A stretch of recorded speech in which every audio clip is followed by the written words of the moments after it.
First of all, I hope I didn't delay Gino. Sorry I was late. But I want to talk to our team. So I thought that was the most important thing. So thanks for your patience. I thought we played our tails off. I don't know if we can play any better. I thought we faced two of the best pitchers in the country, in Zeal, who we faced him early in the year down at Miami, and he was incredible down there, and he was good again tonight. And Walter, I've seen him a lot, and they went to him a little early tonight. I think they understood how important this game was for them as far as being a national seed or whatever they're trying to accomplish here. They usually don't go to Walter that early, and I just told our guys he was as good as I've ever seen him tonight. He was really, really, really good. So we faced two of the best pitchers in the country, played so hard, so well. I told them the season was tough early.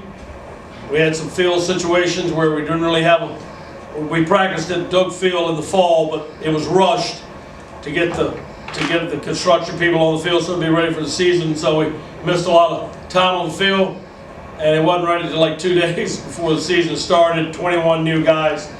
There were frustrations all year trying to get this team headed in the right direction, but thanks to a lot of great leadership, one of those is sitting right beside me. A lot of people look at Gino Groover and talk about his play, which I understand. But leadership matters too, and clubhouses matter. But they stuck together, and I told them in the locker room just now, the last two games they played in this great ballpark in front of our great fans who packed this place out for us. That's how much they love these guys. And I thought we played great, and I hope everybody in the country got to watch this game. I know a lot of games going around the country, but you're talking about two great teams, two teams that could wind up in Omaha in about a month. And I told them tonight, I didn't think we always played like it this year, but the last two games on the biggest stage, when it matters the most, I thought they showed they could be an Omaha team again. So really proud of them. Hard to lose, hard to be out of this great tournament, but we got beat by a really, really, really good Miami team. Okay, questions? We'll pass the mic around. Just raise your hand.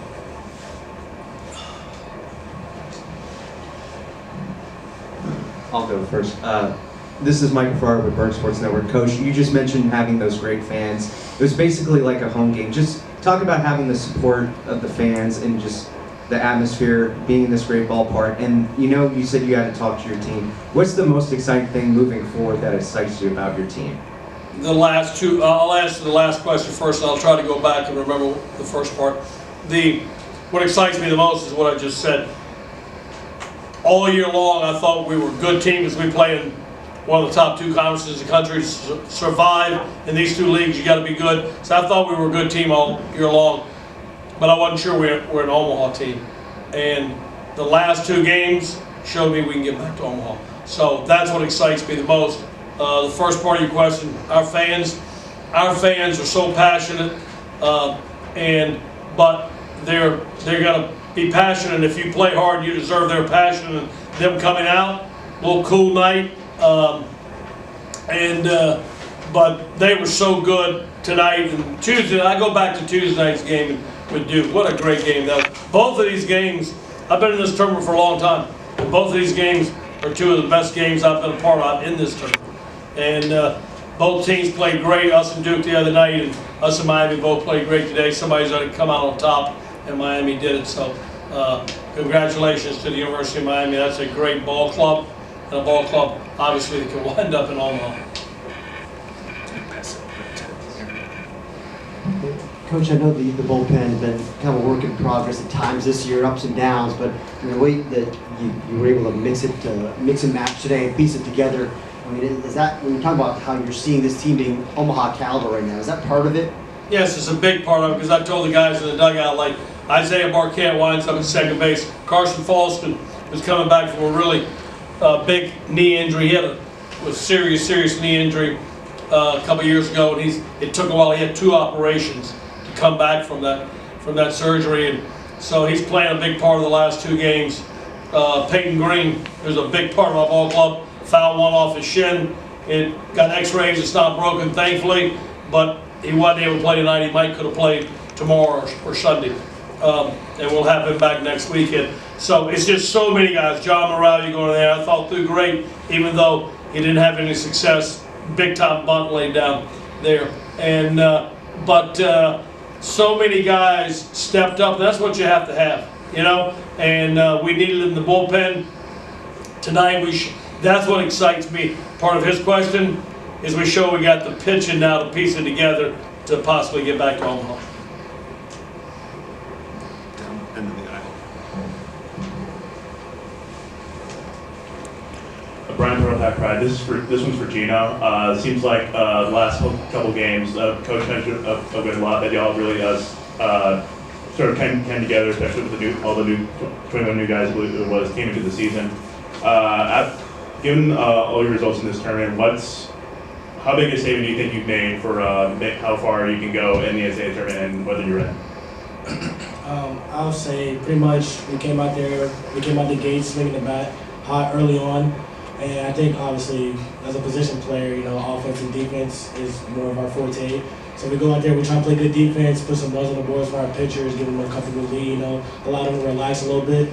I mean, I think if we keep swinging the bats how we've been swinging them, obviously we're in a really good conference. We face some of the top pitching, and it's a game of failure, so you know it's hard to get those runs across.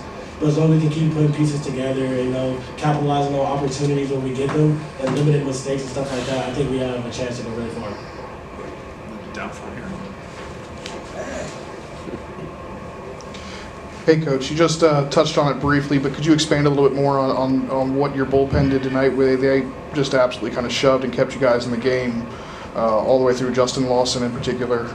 Yeah, I thought Sam pitched great. He's got a big-time changeup, and he left that one up in the first inning to Vegas, I guess it was.